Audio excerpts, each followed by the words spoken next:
Hello and welcome to Quilt Addicts Anonymous. I'm Stephanie Soebbing. So we did a video on KonMari your stash, and I showed you how I fold fat eighths, fat quarters, half yards, and 1 yard cuts so that they're all stored vertically and you can see everything that you have.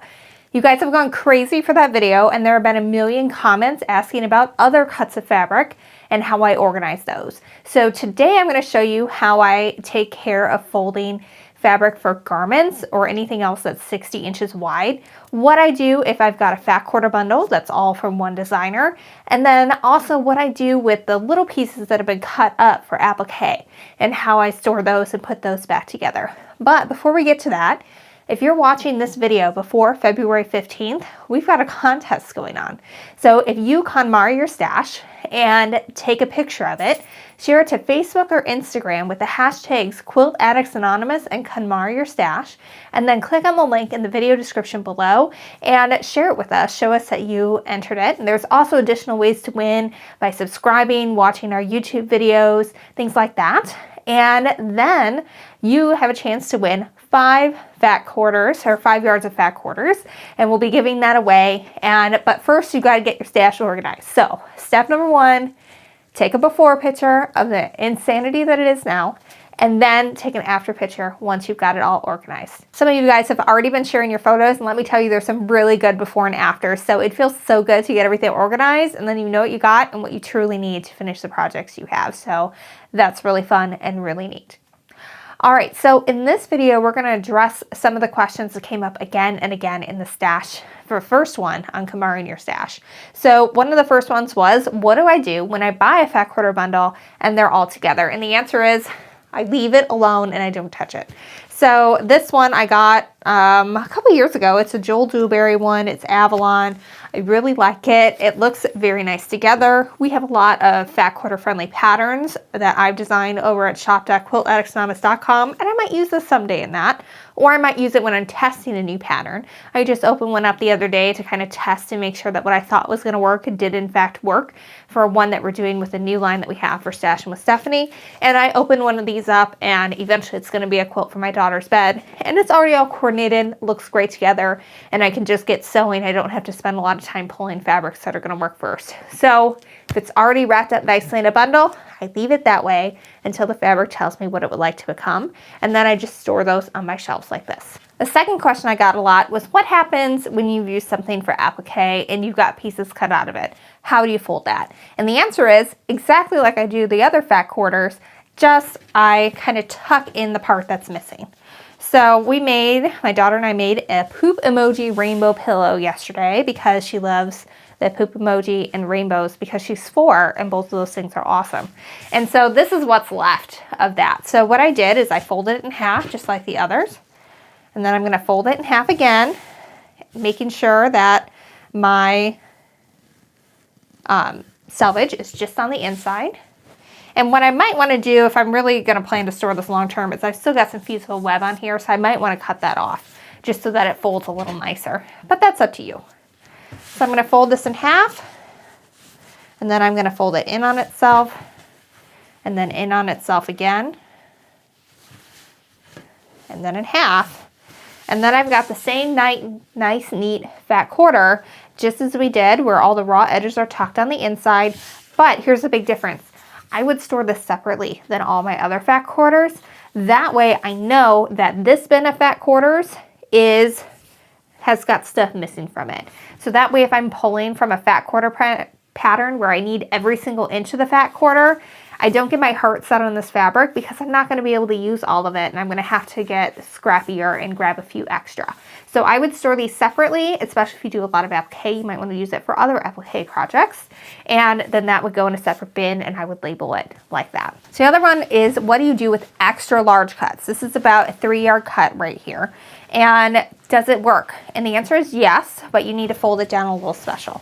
So what I'm going to do first is I'm going to fold it until it is about that 9 inches wide, because that's what I want to start with. So I'm going to take my ruler. Let's see, I'm a little bit too wide here. I'm at 22 inches, so I need to fold that down kind of judiciously. It's easiest if you have a mat to do this, but you can also do it with a ruler.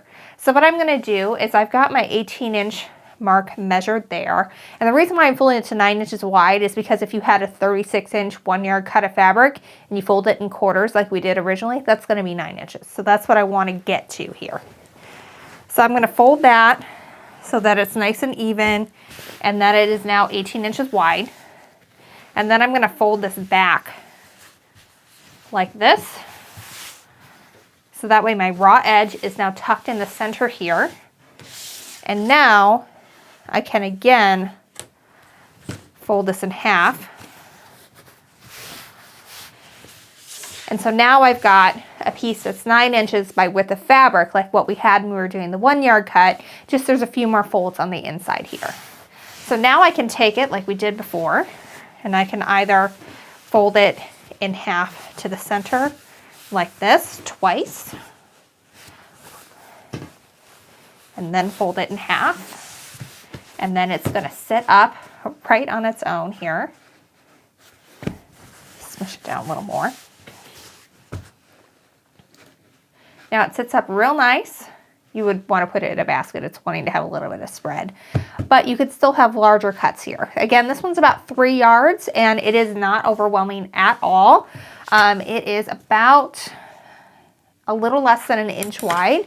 So if you had larger fabric than this, you absolutely could stuff a bunch of backings all together, and that could be your backing bin and have everything together. Obviously it's going to get thicker as you get bigger and bigger bits. So obviously if you're going to do like a 9-yard wide for a king size back, this is going to be a much bigger piece of fabric. But I find most of the quilts I make and the backings that I have are anywhere from 4 to 6 yards. And so this would work perfectly with that. So the other question I got is, does this work with garment fabric? And the answer is yes. And I thought the most fun garment fabric I have right now is this sequin. If you've seen the mermaid one where it kind of goes in both directions. I got this to do a sweatshirt for my daughter.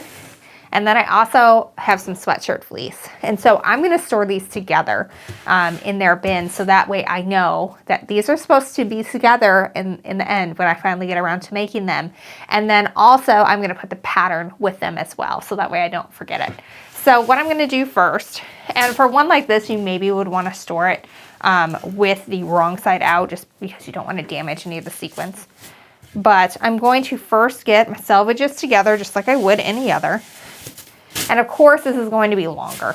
And so I got 1 yard of this. So I'm going to fold it the exact same way I did the others, where I'm going to fold it in half first and then in half again. Again, making sure that those raw edges are just inside. Now the difference here is it's just going to stick up a little bit higher. So if I fold this either in half and then in half, like I did originally, it's not going to stand up on its own just now because this is really floppy material. It's going to need to be in a bin with other things. Or you can do it where you're folding into the center like this and then over. That works too. And then you've got your nice sequin fabric. It looks cute. It fills it all out. And then I can do the exact same thing with the sweatshirt fleece. But again, it's just a little taller. So here's the quilting cotton, which is 40 inches wide. And here is the 60 inches wide. So it's just 1 inch or so taller. But it takes up the same space width-wise, so you can still use those same baskets that I showed you from Target. We'll link all those again down below. But again, you can use shoe boxes too. You don't need to get special baskets for this. But what I would do here is I would store these guys together. I would slide my pattern right in the center of those, so that way I know exactly what I want to use it for, and then I won't forget what I intended this to be for. And I'm gonna have to make this because it's stinking cold out, and this would be an adorable little sweater for my daughter to wear. And she also wants to have one for her baby. She's all about her babies. So I hope that answers some of your questions. Again, if you want to learn how to fold fat eighths, fat quarters, half yards, or 1 yard cuts, go check out our first KonMari Your Stash video. And I hope this answered your ones here based on what I do with fat quarter bundles. Leave them as they are, and I just put them on my shelves until they decide what they would like to become someday. And how I manage little bits that go together. Just fold them up like you would, but store them separately so that way you know that they're not a full fat quarter. You can do this with larger cuts of fabric And you can do it with garment or home decor fabric as well. It takes up a lot less space. Now you can see over here, I've got a lot of home dec fabric that I've done nothing with for years, but I have plans for all of it. We all have plans for our stash, but I've got it all right there. And in a lot of cases, if it's home dec and it comes on a roll, I'll leave it on a roll and then I'll just store it right over here until I decide that I've got time to work on that. This is going to be a chair someday, but I need to train my cat to stop scratching crap first, and then it can be a chair, and it'll be fabulous.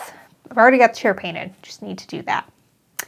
One other thing that I didn't tell you guys, so if I have a larger cut of fabric, I normally won't buy a larger cut of fabric unless I have a purpose for it. When I'm just buying stash, I usually, and I just like a fabric, I usually will get it in like a half or a 1 yard cut at the most, because I just don't want to commit to something like 3 yards of something if I don't know what I'm going to use it for. So if I do have a larger bit of fabric, it usually is because I have a plan for it. And in that case, I keep it in a bin that has everything I need for that project. So this is the best example because I've already cut everything that goes in here, but I'm going to do a little Milo pony quilt with my daughter. She is obsessed.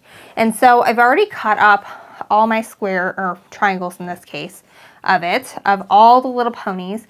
I do have some sashing that I've cut in here as well, and then a panel that's going to be the center. So I've got everything I need in here, and if I hadn't already cut it, it would be in here as yardage. And that way I know this all belongs together, I can see it, I know what's in it, and I'm able to easily grab it out when I need it. And so these just sit actually under the counter at our shop. But if you've got like a walk-in closet, these could sit in there as well, and you can see them.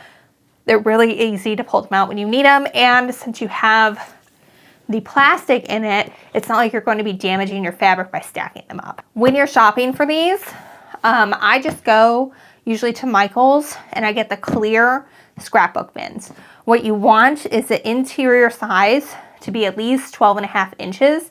That way you can also store your quilt blocks in here while you're working on a quilt. So you can have all your pieces in here and your completed blocks. And then when you're getting ready to go sew somewhere else, you can just grab the whole bin and go, and you won't have forgotten anything. So I do that with everything because it's a lot easier to keep it organized. I should probably also tell you, I do have one exception to my rule for just keeping these all together. If you have a designer that you love and you tend to keep buying fat quarters of their stuff like Alison Glass or Tula, and it's a designer where from line after line after line they kind of use the same color palette and you can easily mix and match those I would store in bins all vertically, and I would layer them by color order in that case, because especially like with an Alison Glass or a Tula, you can easily pull from line to line to line and mix and match and have a lot of fun and have a really great quilt at the end.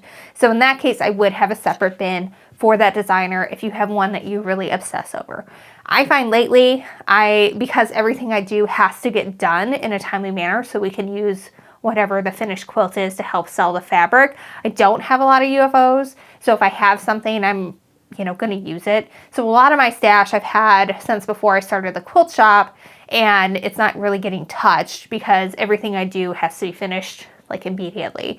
So I have got a few of these left, but as far as like designers that I love, I've made a lot of quilts from their stuff, but I haven't necessarily saved a lot of stash because I used it, I finished it, I either used my extras on a quilt back or I gave it to my friend and employee who really loves the tiny little things, and she just takes that and goes with it. So don't feel like you have to hang on to every single little scrap. If you don't prefer to work with tiny little things, I guarantee there are people who will, and you can either give or sell it online to somebody who will enjoy it more.